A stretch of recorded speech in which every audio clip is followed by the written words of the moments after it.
Sacra per gli Aztechi, che la preparavano con acqua, fave di cacao e spezie, status symbol per l'élite del Nuovo Mondo, sorseggiata parlando di politica e filosofia nel Settecento illuminista. Quella della cioccolata calda è una storia avventurosa e l'ha portata fin qui, fin dentro la tua tazza, per scaldare l'inverno e farti tornare in buon umore. Cioccolata calda, cominciamo!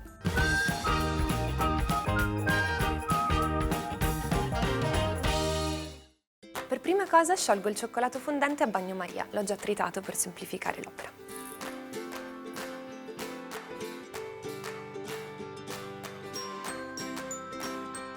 Non appena è pronto lo tengo da parte. E in un altro pentolino vado a versare il latte freddo. Setaccio all'interno amido di mais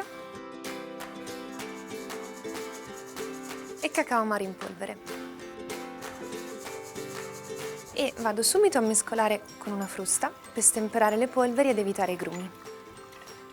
Volendo l'amido può sostituire la fecola, però ricordati che hanno proprietà addensanti differenti e la fecola renderà il composto un po' più budinoso. Aggiungo lo zucchero.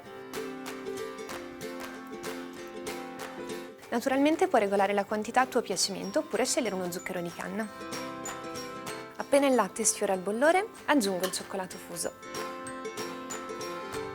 Torno subito a mescolare e continuo così fino a raggiungere la consistenza desiderata. Eccola qua, adesso per me è perfetta.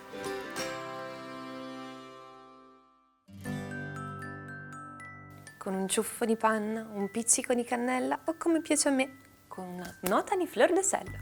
In qualsiasi modo sceglierai di gustarla, la cioccolata calda saprà scaldarti il cuore e le zampe naturalmente. Buon appetito!